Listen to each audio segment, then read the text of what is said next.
Mel Gibson has been a legendary actor, director, and producer. Success, awards, worldwide recognition. He had it all. But what few people know is that behind his fame, he discovered something that put him in the crosshairs of Hollywood's most powerful figures. For years, he worked in the industry without questioning anything. But one day, he saw something he wasn't supposed to see. And from that moment on, his life changed forever. It all began in 2003 when Mel was at the peak of his career. He was receiving multi-million-dollar offers. Studios sought him out to direct major films, and he seemed untouchable. But during a private meeting with top executives, he heard something that left him frozen. It was a dinner at the mansion of a highly influential producer. At first, everything seemed normal.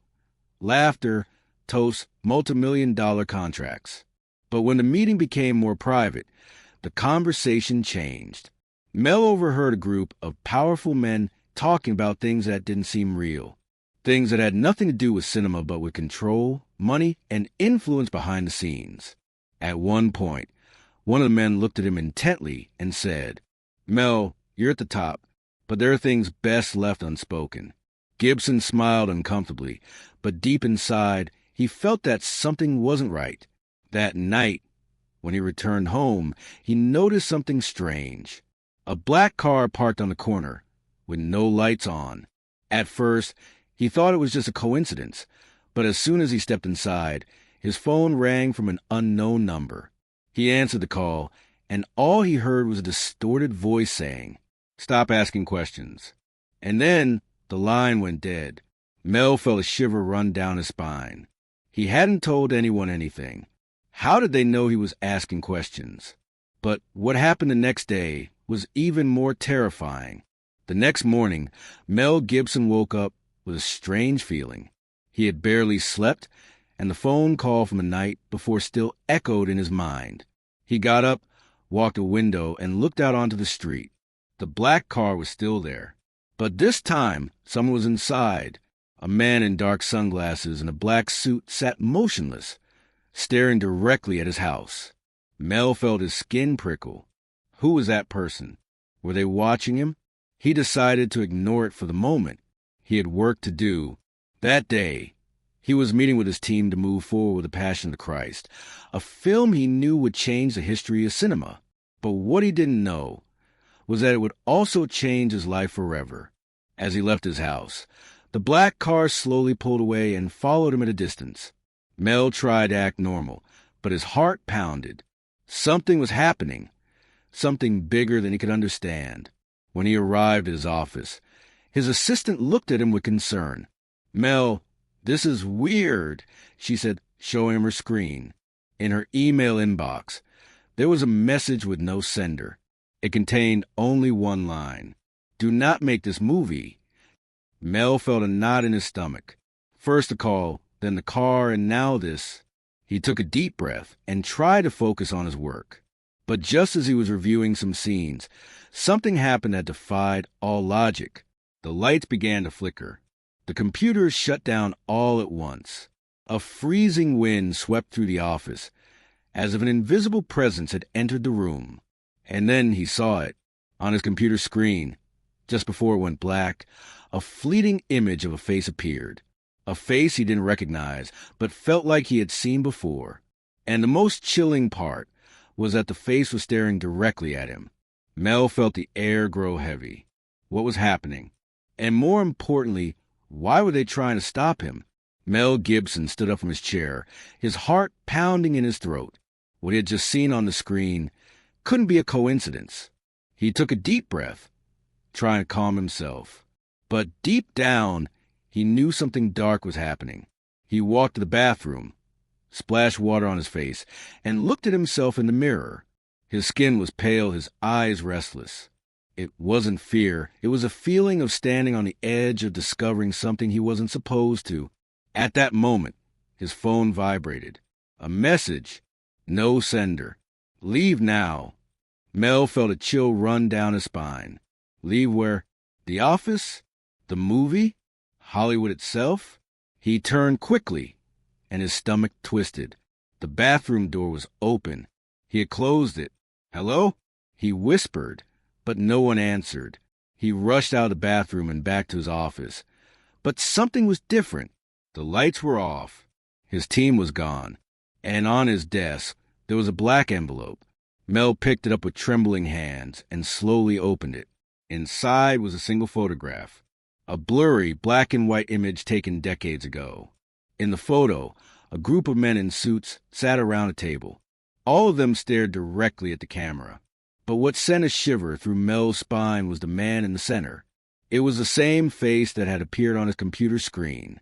The same man who had watched him through the screen in a photograph taken over 50 years ago. Mel dropped the photo. This was no longer just a movie. He had uncovered something real. Something someone didn't want to be known. And then all the lights went out. A deep sound filled the room. It wasn't a normal noise. It was a whisper. And the voice spoke 3 words. "Stop searching." And in that instant, the office door swung open on its own. Mel knew there was no turning back, because what he was about to discover would change his life forever. Mel Gibson felt a chill run down his spine. The door to his office creaked open slowly, as if something invisible had pushed it. The air in the room grew heavy. An inexplicable cold filled the space. He looked down the hallway, empty. His breathing quickened. Was it his imagination? Or was there really someone or something watching him? He grabbed the black envelope with the photo and tucked it into his jacket. He needed answers. Without wasting time, he left his office and walked briskly toward the parking lot. Each step echoed in the silence. When he reached his car, he froze. The same black car that had been following him was parked right in front of him. The headlights were off. The windows were tinted. For a moment, he considered turning around. But something inside him told him he shouldn't run. He took a deep breath and stepped forward. As he passed the car, he felt someone watching him. And then the passenger side window rolled down slowly. Mel felt his stomach tighten. There was someone inside. A man in a black suit, wearing dark sunglasses, sat motionless with an unreadable expression. "It's not safe to talk here," the man said, his voice low and firm. Mel didn't respond. He simply stared in silence. "If you want to know the truth, come with us." Gibson's heart pounded. He knew this was a decision that would change everything. He stood still for a few seconds. Then he nodded. The man opened the back door of the car. Mel took a deep breath and got in. The door shut behind him. The car started moving. And at that moment, he knew he was stepping into something he might never escape from. What they revealed to him inside that car was the truth that Hollywood never wanted him to know. The car moved silently through the streets of Los Angeles.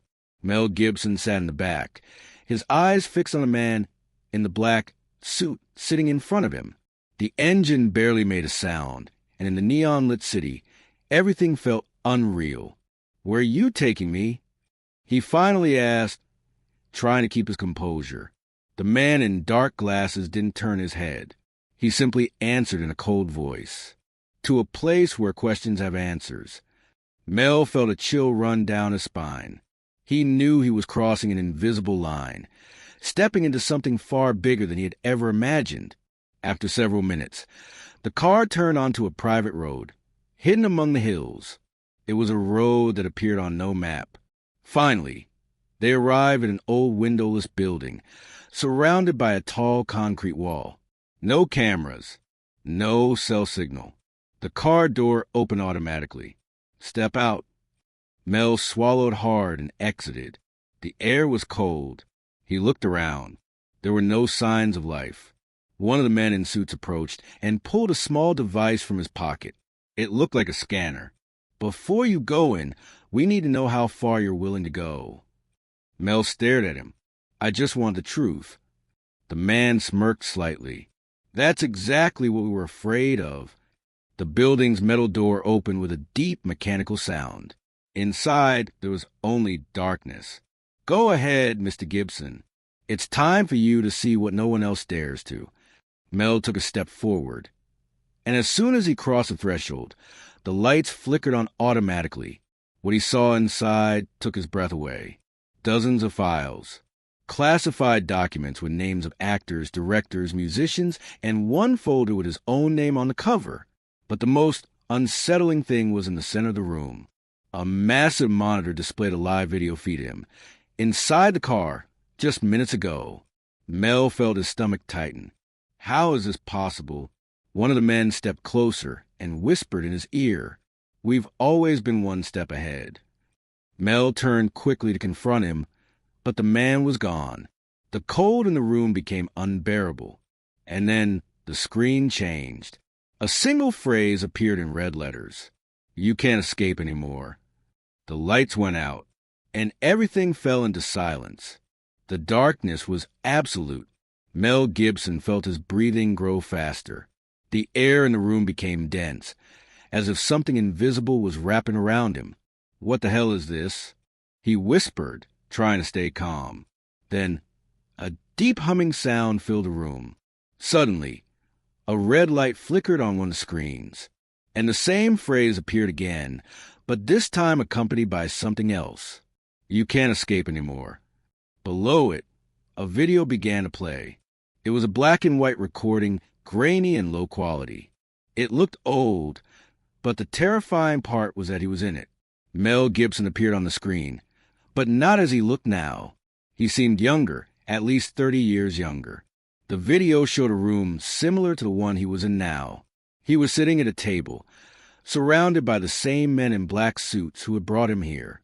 "This is impossible," he murmured. The Mel in the video was talking, but there was no sound. He moved his lips, clearly upset, until suddenly he leaned forward, looking directly at the camera, and then his voice filled the room. "Mel, if you're watching this, it means you made the same mistake again." Gibson felt the world stop. No, this can't be real. The younger Mel took a deep breath and continued. "You'll try to understand what's happening, but you won't be able to."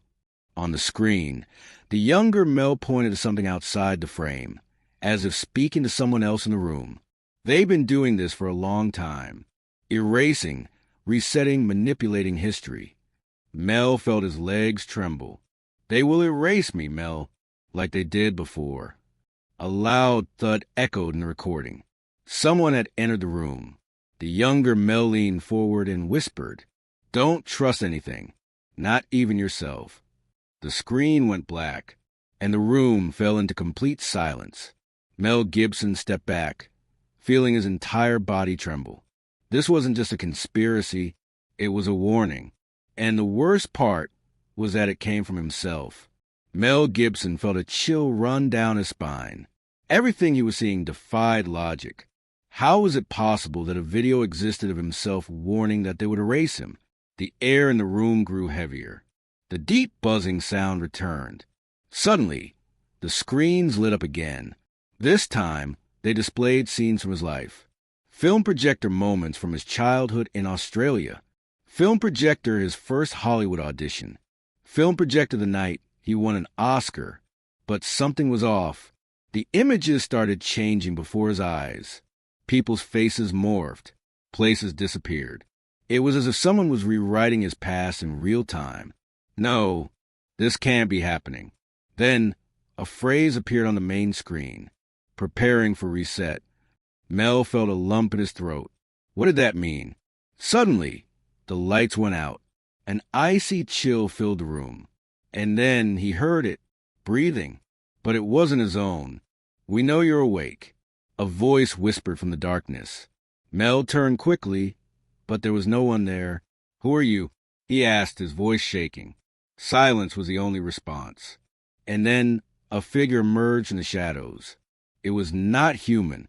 Its eyes glowed with a pale light. No pupils, no expression. "This has happened before, Mel," the figure said in a distorted voice. "What do you want from me?" Gibson shouted, stepping back. The figure tilted its head slightly. "It's not about what we want from you. It's about what we've already taken."